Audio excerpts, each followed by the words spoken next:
ಕೋಟಿಗಟ್ಟಲೆ ಹಣ ಉಪಯೋಗ ಮಾಡ್ಕೊಳ್ಳಿಕ್ಕೆ ಆಗೋದಿಲ್ಲ, ವಾಪಸ್ ಹೋಗುತ್ತೆ ಅಂಥೇಳಿ ಈಗಾಗಲೇ ಸರ್ಕಾರದ ಗಮನಕ್ಕೆ ತಂದಿದ್ದಾರೆ. 18,948 ಕೋಟಿ ಅನುದಾನ ವಾಪಸ್ ಹೋಗುತ್ತೆ. 18,948 ಕೋಟಿ ಇರುವ ಹಣ 21-26ಕ್ಕೆ 15ನೇ ಹಣಕಾಸು ಆಯೋಗ ನಿಗದಿಪಡಿಸಿರುವಂಥ ಹಣ ಇದು. ಈ ಹಣ ವಾಪಸ್ ಹೋಗುತ್ತೆ ಅಂತ ಹೇಳಿದ್ದಾರೆ. ಒಂದು ಕಡೆ ಕೇಂದ್ರ ಸರ್ಕಾರ ಹಣ ಕೊಡೋದಿಲ್ಲ ಅಂತ ಹೇಳ್ತಾರೆ, ಕೊಟ್ಟಂಥ ಹಣ ಉಪಯೋಗ ಮಾಡಿಕೊಳ್ಳದೇ ಇರುವಂಥ ಒಂದು ಬೇಜವಾಬ್ದಾರಿತನದ ಪ್ರಕಟಣೆ ಕೂಡ ಮಾಡ್ತಾರೆ. ಗ್ರಾಮ ಪಂಚಾಯತಿಯಿಂದ ಹಿಡಿದು ಬೃಹತ್ ಮಹಾನಗರ ಪಾಲಿಕೆಗೆ ಸಂಬಂಧಪಟ್ಟಂಥ ಸಂಪೂರ್ಣವಾದಂಥ ಹಣ ಇದು. ಇದರ ಸದುಪಯೋಗ ಮಾಡಿಕೊಳ್ಳಲಿಕ್ಕೆ ಚುನಾವಣೆ ಮಾಡಬೇಕಾಗುತ್ತೆ. ಚುನಾವಣೆ ಮಾಡದೇ ಇರುವಂಥದ್ದೇ ಈ ಹಣ ವಾಪಸ್ ಹೋಗಲಿಕ್ಕೆ ಕಾರಣ ಆಗ್ತಾ ಇರುವಂಥದ್ದು. ಹಾಗಾಗಿ ಬಹಳ ಗಂಭೀರವಾಗಿ ಹೇಳ್ತಾ ಇದ್ದೇವೆ, ರಾಜ್ಯ ಸರ್ಕಾರ ಮತ್ತು ಚುನಾವಣಾ ಆಯೋಗ ಇದಕ್ಕೆ ನೇರ ಜವಾಬ್ದಾರಿಯನ್ನು ಹೊರಬೇಕಾಗತ್ತೆ.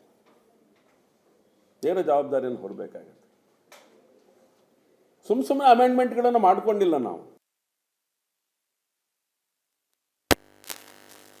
6 ತಿಂಗಳೊಳಗಡೆ ಚುನಾವಣೆ ಮಾಡಲೇಬೇಕಾದಂಥ ಚುನಾವಣಾ ಆಯೋಗ ವರ್ಷಗಟ್ಟಲೆ ಆದರೂ ಚುನಾವಣೆ ಮಾಡದೇ ಇರುವಂಥ ರೀತಿಯೊಳಗಡೆ ನಡ್ಕೊಳ್ತಿದೆ. ಇದರ ಬೇಜವಾಬ್ದಾರಿಯ ಪರಿಣಾಮ ರಾಜ್ಯದ ಜನತೆ, ವಿಶೇಷವಾಗಿ ಶಿವಮೊಗ್ಗದ ಜನತೆ ಅನುಭವಿಸೋ ಹಾಗಾಗಿದೆ. ಆಡಳಿತದ ವ್ಯವಸ್ಥೆಗಳು ಕುಸಿದು ಬಿದ್ದು ಹೋಗ್ತಾ ಇದೆ. ಇದೆಲ್ಲದಕ್ಕೂ ಕೂಡ ಎರಡು ರಾಜ್ಯ ಸರ್ಕಾರ ಮತ್ತು ಚುನಾವಣಾ ಆಯೋಗ ನೇರ ಹೊಣೆ ಅನ್ನೋಂಥ ಸಂಗತಿಯನ್ನು ಈ ಸಂದರ್ಭ ನಾನು ಹೇಳಲಿಕ್ಕೆ ಇಷ್ಟಪಡ್ತೇನೆ.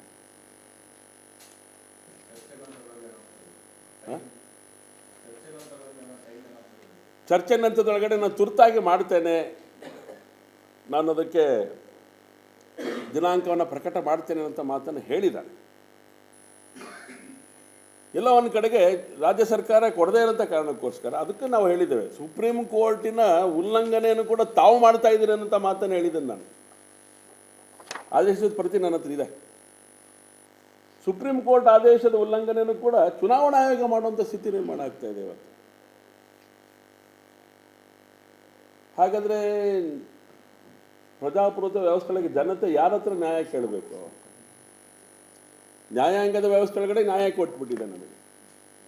ಇಂಪ್ಲಿಮೆಂಟ್ ಮಾಡಬೇಕಾದಂಥ ಹೊಣೆಗಾರಿಕೆ ಚುನಾವಣಾ ಆಯೋಗ ಮತ್ತು ರಾಜ್ಯ ಸರ್ಕಾರ. ಬಹಳ ಮಜಾ ಅಂದರೆ ಇದರಲ್ಲಿ ಈ ತೀರ್ಪಿನ ವಿರುದ್ಧವಾಗಿ ನಡೀತಾ ಇರೋಂಥ ಸಂಗತಿಗೋಸ್ಕರ ಕಂಟೆಂಪ್ಟ್ ಕೂಡ ಹಾಕಿದ್ದಾರೆ ಸರ್ಕಾರಕ್ಕೆ. ಕಂಟೆಂಪ್ಟ್ ಹಾಕ್ಬೋದು, ಆದರೆ ಅದರಿಂದ ಉಪಯೋಗ ಏನು ಜನಕ್ಕೆ? ನೀವು ಕಾರ್ಯ ಮಾಡಬೇಕು, ಚುನಾವಣೆಯನ್ನೇ ಮಾಡಬೇಕು ನೀವು ಅಂಥೇಳಿ ಚುನಾವಣಾ ಆಯೋಗಕ್ಕೆ ನಾನು ಒತ್ತಾಯವನ್ನು ಮಾಡ್ತೇನೆ.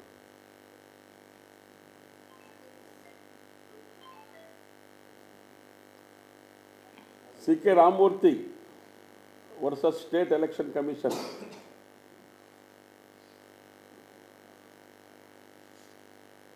ಅವರಿಬ್ಬರು ಮಧ್ಯ ವಾದಗಳು ನಡೆದ ಮೇಲೆ ಸುಪ್ರೀಂ ಕೋರ್ಟ್ ತೀರ್ಮಾನ ಕೊಟ್ಟಿರುವಂಥದ್ದು. ಹಾಗಾಗಿ ರಾಜ್ಯ ಸರ್ಕಾರದ ಬೇಜವಾಬ್ದಾರಿತನ, ಅದರ ಪರಿಣಾಮ 18,948 ಕೋಟಿ ಹಣ ಅಭಿವೃದ್ಧಿಗೆ ಸಂಬಂಧಪಟ್ಟಂಥ ಹಣ ವಾಪಸ್ ಹೋಗ್ತಾ ಇರೋವಂಥದ್ದು.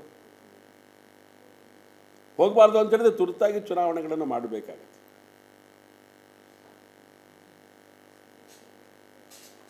ಒಂದು ಕಡೆ ಇರೋ ದುಡ್ಡನ್ನು ಉಪಯೋಗ ಮಾಡಿಕೊಳ್ಳೋದಿಲ್ಲ, ಚುನಾವಣೆಗಳನ್ನು ಮಾಡಲ್ಲ. ಪ್ರಜಾಪ್ರಭುತ್ವ ವ್ಯವಸ್ಥೆಯನ್ನು ಎಲೆಕ್ಷನ್ ಕಮಿಷನ್ನಿಂದನೂ ಕೂಡ ಗಾಳಿಗೆ ತೋರುವಂಥ ಪ್ರಯತ್ನವನ್ನು ರಾಜ್ಯ ಸರ್ಕಾರ ಮಾಡ್ತದೆ. ಇನ್ನೊಂದು, ಯಥಾ ಪ್ರಕಾರ ಹಿಂದೂ ದೇವಾಲಯಗಳ ಮೇಲೆ ಅದರ ಅಭಿವೃದ್ಧಿಯನ್ನು ಪಡಿಸೋದ್ರ ಕಡೆ ಅತ್ಯಂತ ವಿಫಲ ಹೊಂದಿರುವಂಥ ಯಾವುದಾದ್ರು ಒಂದು ಕೆಟ್ಟ ಸರ್ಕಾರ ಇದ್ದರೆ ಅದು ಕಾಂಗ್ರೆಸ್ಸಿನ ರಾಜ್ಯ ಸರ್ಕಾರ. ಬಹಳ ವಿಶೇಷ, ಬಹಳ ನೋವಿನ ಸಂಗತಿ ಅಂದರೆ ಬಹಳ ಕೋಟಿಗಟ್ಟಲೆ ಹಣ ಅಲ್ಲ ಇದು. ಆಗಲೇ ಹೇಳಿದೆ, 18,948 ಕೋಟಿ ವಾಪಸ್ ಹೋಗ್ತಾ ಇದೆ. ಅದನ್ನು ಹಿಡ್ಕೊಂಡ್ರೆ ಅನೇಕ ಅಭಿವೃದ್ಧಿ ಕಾರ್ಯಗಳನ್ನು ಮಾಡಬಹುದು. ಚುನಾವಣೆ ಮಾಡಿದ್ರೆ 5 ಕೋಟಿ ಮಾತ್ರ ನಮಗೆ ಹಣ ಮಂಜೂರು ಮಾಡಿದ್ದಾರೆ. ಉದಾಹರಣೆಗೆ ಶಿವಮೊಗ್ಗ ನಗರಕ್ಕೆ ಯಾವ ದೇವಾಲಯಗಳಿಗೆ? ಮುಜರಾಯಿ ದೇವಾಲಯಗಳಿಗೆ. ಅದರಲ್ಲಿ 50% ಹಣ ಉಪಯೋಗ ಆಗಿದೆ ಮೊದಲನೇ ಕಂತು. ಇನ್ನು 50% ಹಣ UCR ತಕ್ಷಣ ಕಳಿಸ್ಕೊಡ್ಬೇಕು. ಆದರೆ ರಾಜ್ಯ ಸರ್ಕಾರ ಸ್ಪಷ್ಟ ಒಂದು ಆದೇಶ ಮಾಡಿದೆ. ರಾಜ್ಯದ ವಿವಿಧ ಜಿಲ್ಲೆಗಳ ಧಾರ್ಮಿಕ ಸಂಸ್ಥೆಗಳಿಗೆ ಅನುದಾನ ಮಂಜೂರಾಗಿದ್ದು ಮೊದಲನೇ ಕಂತಿನ ಅನುದಾನ ಬಿಡುಗಡೆಯಾಗಿ ಉಳಿದ ಬಾಕಿ ಅನುದಾನ ಬಿಡುಗಡೆ ಮಾಡುವಂತೆ ಕೋರಿ ಮಾನ್ಯ ಶಾಸಕರು ಸಚಿವರುಗಳು ಪ್ರಸ್ತಾವನೆ ಸಲ್ಲಿಸಿರುತ್ತಾರೆ. ಯಾವುದೇ ರೀತಿಯ ಪ್ರಸ್ತಾವನೆಗಳನ್ನು ಮುಂದಿನ ದಿನಗಳಲ್ಲಿ ಕಳಿಸಬಾರ್ದು ಅಂತೇಳಿ ಆದೇಶ ಕಳಿಸ್ತಾರೆ. ಅದರೊಳಗೆ ಶಿವಮೊಗ್ಗದ 5 ಕೋಟಿ ಮಾತ್ರ, ಅದರೊಳಗೆ 2.5 ಕೋಟಿ ಬಂದಿದೆ. ಸುಮಾರು ಒಂದು 6 ಬಾರಿ ರಾಮಲಿಂಗಾರೆಡ್ಡಿ ಅವರನ್ನು ಭೇಟಿ ಮಾಡಿದ್ದೇನೆ ನಾನು. ಒಂದು, ಉಳಿದ ಹಣವನ್ನು ಬಿಡುಗಡೆ ಮಾಡಿ ಅಂತ. ಇನ್ನೊಂದಷ್ಟು ಪುರಾತನ ದೇವಾಲಯಗಳು ಅದರ ಅಭಿವೃದ್ಧಿ ಮಾಡಿ ಅಂತ. ಈ ರೀತಿ ದೇವಸ್ಥಾನಗಳಿಗೆ ಹಣ ಕೊಡದೇ ಇರುವಂಥ ಸ್ಥಿತಿಯಲ್ಲಿ ಸರ್ಕಾರ ಇದೆ ಅಂತ ಹೇಳಿದ್ರೆ, ಸರ್ಕಾರ ಪಾಪರಾಗಿದೆ ಅಂತ ಹೇಳಿದ್ರೆ ಏನು ಸುಳ್ಳು ಹೇಳ್ತೀರ ನೀವು ಅಂತ ಮಾತಾಡ್ತಾರೆ. ಆದೇಶಗಳ ಪ್ರತಿಗಳನ್ನು ನೋಡಿದ್ರೆ ನೀವು ಸರ್ಕಾರಕ್ಕೆ ನಾವೇನೇ ದೇವಸ್ಥಾನಗಳ ಮುಂದೆ ನಿಂತುಕೊಂಡು ಭಿಕ್ಷೆ ಎತ್ತಿ ರಾಜ್ಯ ಸರ್ಕಾರಕ್ಕೆ ಕಳಿಸ್ಕೊಡ್ಬೇಕಾದಂಥ ಸ್ಥಿತಿ ಇವತ್ತು ನಿರ್ಮಾಣ ಆಗ್ತಾ ಇದೆ.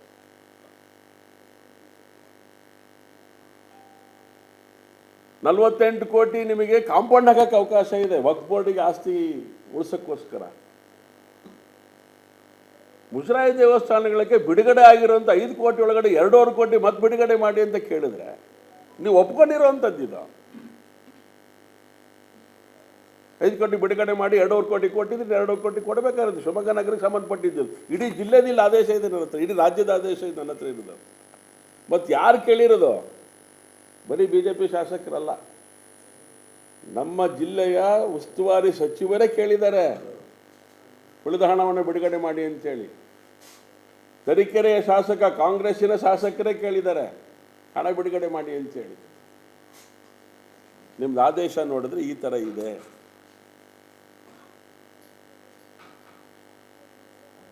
ಬಡ್ಜೆಟನ್ನು ಮಂಡನೆ ಮಾಡ್ತಾ ಇದ್ದೀರಿ ಸಿದ್ದರಾಮಯ್ಯನವರು. ದೇವಸ್ಥಾನಗಳ ಜೀರ್ಣೋದ್ಧಾರಕ್ಕೆ ಹಣವನ್ನು ಮಂಜೂರು ಮಾಡುವಂಥ ರೀತಿ ಒಳಗಡೆ ಈ ಬಜೆಟ್ ಒಳಗಡೆ ದೇವಸ್ಥಾನದ ಜೀರ್ಣೋದ್ಧಾರಕ್ಕೋಸ್ಕರ ಹಣವನ್ನು ಮೀಸಲಿಡುವಂಥ ಪರಿಸ್ಥಿತಿ ನೀವು ತಾವು ಈ ಬಜೆಟ್ ಒಳಗಡೆ ಘೋಷಣೆ ಮಾಡಬೇಕು ಅಂತ ಆಗ್ರಹ ಮಾಡ್ತೇನೆ ನಾನು. ವಿನಂತಿಗೆ ಬೆಲೆ ಇಲ್ಲ ಅಂತ ಆದಮೇಲೆ ಆಗ್ರಹ ಹೋರಾಟಗಳ ದಾರಿನೇ ನಾವು ಹುಡುಕಬೇಕಾಗತ್ತೆ. ಹಿಂದೂ ದೇವಾಲಯಗಳ ಅಭಿವೃದ್ಧಿಗೆ ಹಣ ಕೊಡದೇ ಇರುವಂಥ ರಾಜ್ಯ ಸರ್ಕಾರ ಬೇಕಾ?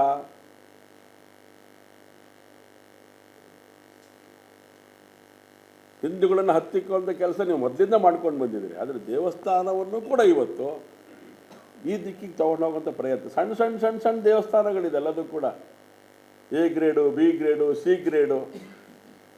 ಈ ದೇವಸ್ಥಾನಗಳಿಗೆ ಸಂಬಂಧಪಟ್ಟಂಥ ಹಣ ಇದೆ. 16 ಸರಿ ಇಲ್ಲಿಗೆ ಬಂದೊಂದು ಹೋಗಿದ್ದಾರೆ. 16 ಸರಿ ಇಲ್ಲಿಗೆ ಬಂದೊಂದು ಹೋಗಿದ್ದಾರೆ.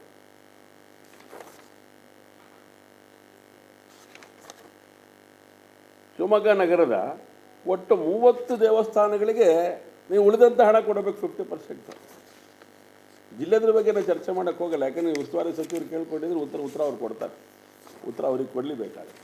ಆದರೆ ಶಿವಮೊಗ್ಗ ನಗರದ 30 ದೇವಸ್ಥಾನಗಳಿಗೂ ಕೂಡ ನಿಮ್ಮ ಹತ್ರ ಹಣ ಕೊಡ್ಲಿಕ್ಕೆ ದುಡ್ಡಿಲ್ಲ ಅಂದರೆ ಅರ್ಧಂಬರ್ಧ ಕೊಡ್ತೀರಿ ಅಂತ ಹೇಳಿದ್ರೆ ಇದು ಹಿಂದೂ ಸಹಿಸಲಿಕ್ಕೆ ಸಾಧ್ಯ ಇಲ್ಲ. ಇದಕ್ಕೆ ಪೂರಕವಾದಂಥ ಹೋರಾಟವನ್ನು ನಾವು ರೂಪಿಸಬೇಕಾಗತ್ತೆ. ಆ ದಿಕ್ಕಲ್ಲಿ ಯೋಚನೆಯನ್ನು ನಾವು ಮಾಡ್ತೇವೆ.